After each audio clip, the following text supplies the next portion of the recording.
You like this thing? This is my Met, because that's my phone. Recording it. Yeah. Genius drumstick thing. Yeah. So good.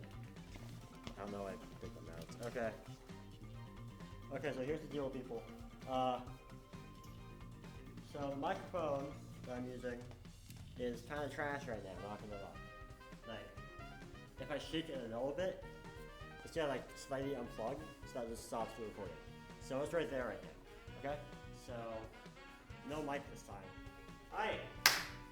Today we're covering the xylophone. Hey, so, I said before, I write outlines for these videos, right? Like, you know, I still have an outline of like what I'm gonna say for the video. And now I'm gonna leave a Google Doc of each outline I do for each video in the description below. So, maybe go check that out if you just want like CODR real quick, you know. Oh, subscribe, please. I'm at 20. I feel inadequate. Please give me attention. Oh, I need to remember to take a picture. I need to take a picture with the xylophone. Oh wait, yeah, I talked about this. Okay, welcome to Seth's Guide to Xylophone. We're gonna talk about today what is a xylophone. How important is the xylophone in the pit? What should you expect from the xylophone parts in marching band? What should you expect from marching band parts? What should you expect from a xylophone part in marching band? I'm gonna talk about mallets a little bit, like birch versus rattan, and like what types of like heads you can use, like plastic, rubber, yada yada. Yeah, there's nothing really cool about the xylophone, so I'm not gonna spend like 15 minutes straight talking about or just gushing over the vibes, you know? Like that video is like half an hour long just because I did that. I can't bow a xylophone, so it should be like 10 minutes long. So, first off, what is the xylophone? Xylophone is a mallet instrument with wood keys or synthetic bars, whatever. So, it goes like that. Okay. Okay, how important do I think the xylophone is in the pit? Depends on the show, kinda. Generally, I feel like it's, of course, like, third to marimba and vibes, because, like, well, I mean, this is, like, the third mallet video I made, right? But, like, sometimes it does keep good, or it does have good timekeeping. Generally, if you don't have a drum set player in your pit, this is, like, the second in command for tempo. Because, like, you know, it's so dingy, and everyone will be able to hear it. It's, like, super easy to hear, this is when he hit, this is when he hit, versus the marimba was kind of, like, not dingy, right? So, it's easy to hear the tempo from this. Especially also because they play, like, more, like, fast. They play more beats per beat.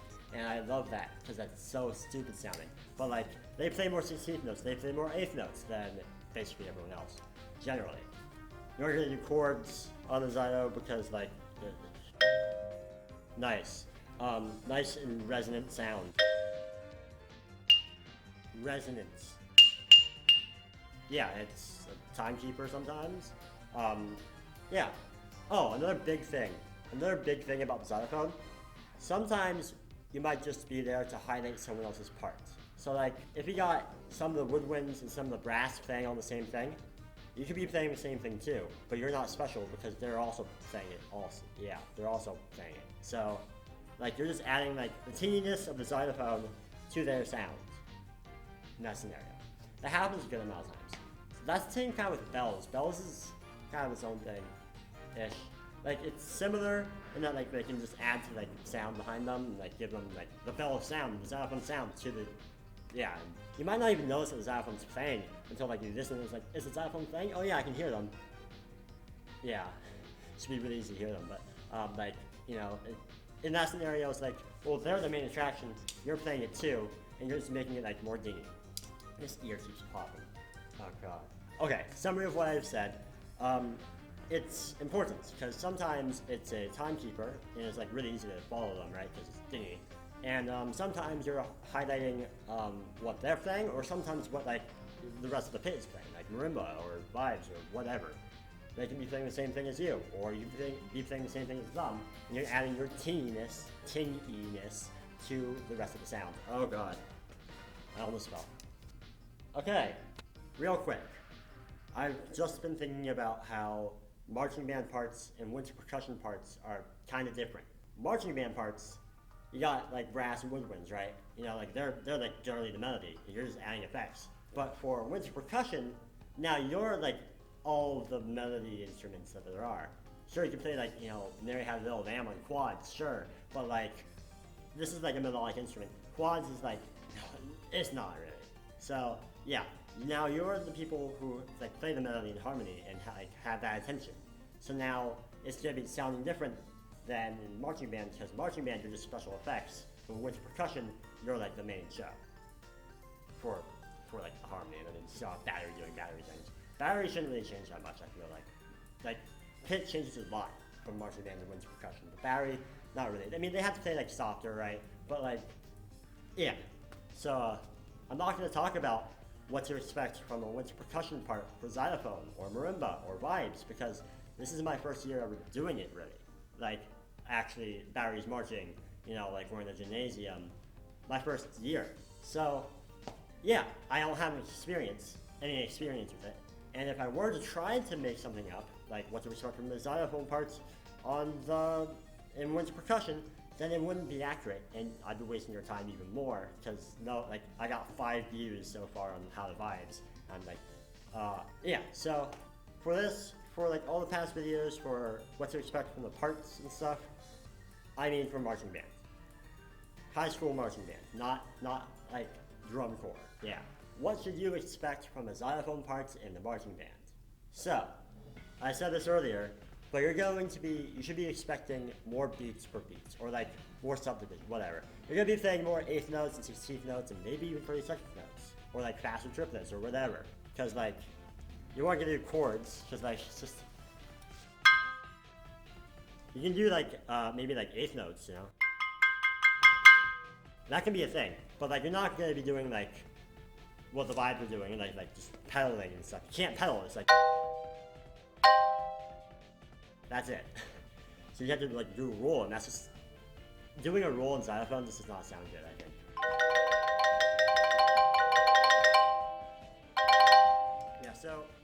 So you're going to be playing more fast. Also, there's gonna generally be less floor mallet stuff, and I'm really considering changing the hardware from mallet part to like 2 mallets instead of 4 mallets, because I said like xylophone like should be played on 4 mallet or with 4 mallets, right? But you don't do that much 4 mallets work with xylophone.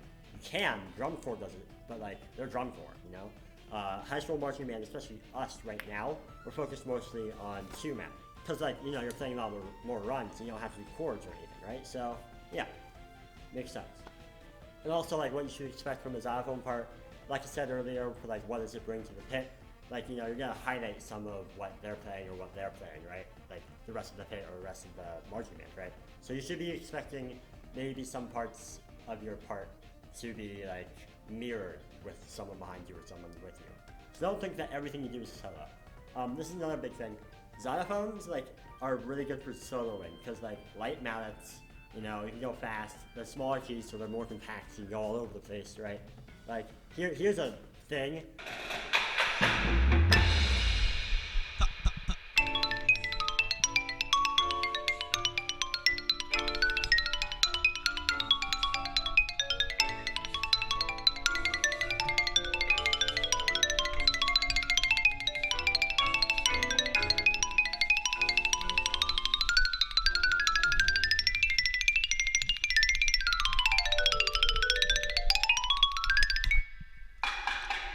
I was like, this is a high schooler, by the way. Yeah, this is high school. It's like the Latin Barbie robots themed. Nice paradiddles, Ken. Yeah, so what you should expect from the xylo part, you should be playing faster, like more 7 intervals or more beats per beat, like 16th notes, 8th notes, 32nd notes, 64th, no, 6 tuplets, triplets, like more like divided beats, right? Whatever you want to call them. And then you're gonna play not that many chords. If you do chords, it should be like 16th notes or like 8th notes or something, right? And you're gonna be probably highlighting their part or their part a little bit. Okay, next. So mallets. Generally, the mallets that you're going to use are either going to be plastic or they're going to be rubber. Generally, the mallets that you're going to use are either going to be plastic or rubber. Plastic is more like a xylophone sound, right? But rubber can be used in like to make it kind of sound more like a marimba or like softer, you know? Yeah. Like honestly, the difference between like rubber and like hard plastic mallets makes such a difference that it feels like it's a different instrument. Like if you play like with soft rubber mallets versus like hard plastic mallets, it's gonna sound so different. It's just gonna bring an entirely different effect to the band. So, yeah. Generally though, you're going to want to be using hard plastic, well, not hard plastic, just plastic mallets. I have right here the IP902 James Ross mallets. These are apparently really good. Yeah. So, they're rattan. I think it's like medium soft plastic or soft, I don't know. So I have a couple of sets of mallets with me today. This is gonna be fun because some of them don't have names. I guess I'll just name them myself. Okay, so yeah, I'm gonna go mallet or test each mallet now. Yeah. So we got soft rubber rattan mallets for the school that don't have a name for whatever reason. These are my mallets. We have kind of pairs of these, not really because they're harder. The Mike Walter B4Bs. Okay, these are my mallets, so the school doesn't have these. It's the Innovative Percussion OS1 rubber mallets. Now I have the Smith mallets. I don't know. Like the super lightweight ones. It's just air. You're swinging air. Yeah, IP902 James Ross's Innovative Percussion. Ah, I'm so cool. Look at me crossing it up. I'm like snare. Oh yeah, oh yeah. And now we have the unnamed, super loud, hard something mallets. There isn't even a brand. It's just these mallets, okay? These are the schools. And now we got the, oh god, these used to have labels on them. And so just look up like Jim Casella mallets from Innovative Percussion, and I think it's gonna be these ones. In Orbit, we did this. Like Orbit was one of our shows. It was my junior year, last year. It's like a planet, planet size. Okay.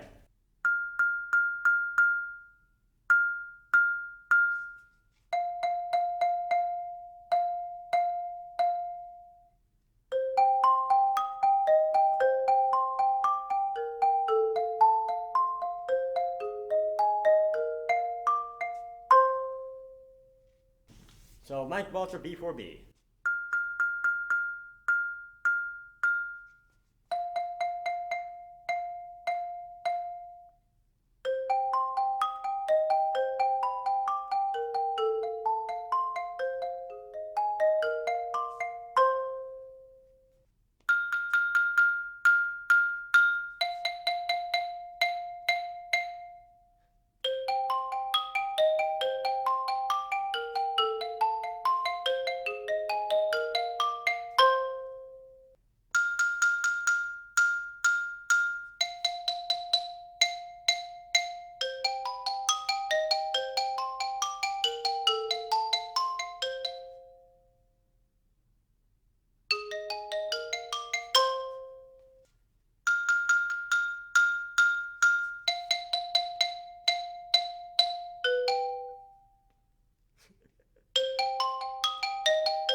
It's like everything I hate about the xylophone.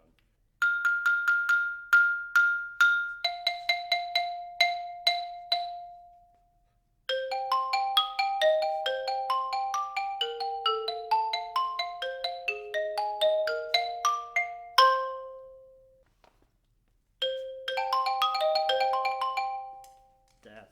Okay. I mean, that's about it. So, a couple extra things. Like I said in the marimba video, and maybe the Vice video, they might put the second best mallet player on Xylo. I feel like they should put third best.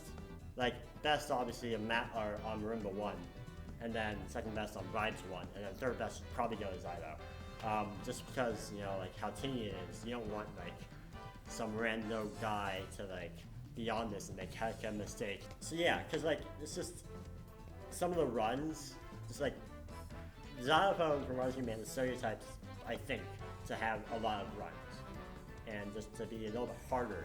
And obviously, like, you know, we're gonna be like, okay, we gotta like put the good people on it. Yeah, so I don't know where I'm going with this. You might get solos. I don't think we're at that level yet, but like I said, that guy going like, yeah. So you might get solos like way in the future, but like right now, probably not. That's all I have written in the outline. So I'm gonna talk about other stuff now that does not have to do with Xylophone. So next video we're probably gonna do is Seth's guide to bells / crotales / glockenspiel, whatever. If I can get them down, because we put them up there. I found out like the videos I was gonna do before they put the crotales up there. So we'll see. And then after that, I forget. I don't know. But the thing is, next week, right now, next week is Hell Week for the musical. I'm doing Chicago. But it's Hell Week. So that means like rehearsal every day after school for like several hours. It might be like 6 to 9 every night, or I don't know. I'm pretty bad at schedules, so I don't know anything. Yeah, so I might not make a video for this next week because it's Hell Week. Sorry if it gets delayed. I do have just enough weeks to probably get through Hell Week and not make a video and be okay. But if I can, I'd like to try to make a video. So we'll see how it goes. Yeah, what else? Oh, I might be making a video for SGtP or Seth's Guide to Pit. I've been saying SGtP a lot, and I don't think anyone's understood what I said. SGtP is Seth's Guide to Pit, right? I might be making a video at the end of the series, like that's just touch-ups on videos I've already made. Because I obviously can't like go into like the YouTube video and edit it while it's on YouTube. I have to go back to the original and like edit that and then put it back up on YouTube and delete the old video, which I don't want to do. So if anything, I'm going to make there's two options. I'm either going to make a separate video at the very end of the series that like adds on to each video. So it'd be like, here's a timestamp for how to marimba, here's a timestamp on how to synth, and be like, here's stuff that I forgot to talk about. You know, I either do that, or I just add extra info into the description, and I can just automatically update that whenever I want, even after if I would make that video, right, the add-on video, because like I can't make add-on video number 2 and add-on video number 3. So that would mean like if I did the descriptions, then I can update it whenever I want. And I feel like that's a lot more versatile, and like I can just do what I need to do with that. But like I'm just saying words now. But like, you know, an add-on video would be a lot like more not professional, but like it just looked better, right? So I'm probably gonna try to make a video. We'll see. Yeah, I was like, yeah. Do I look cool? Yeah. So maybe no video next week. Might make a review video or like an add-on video, or just you know, add extras to the description on what I forgot. Yeah. See you next time. Ready and break.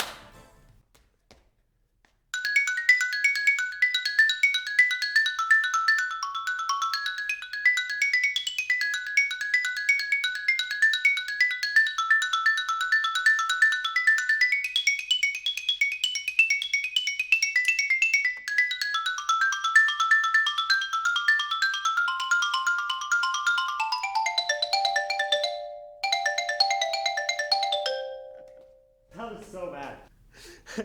I mean, I haven't practiced that in like months, but the hell.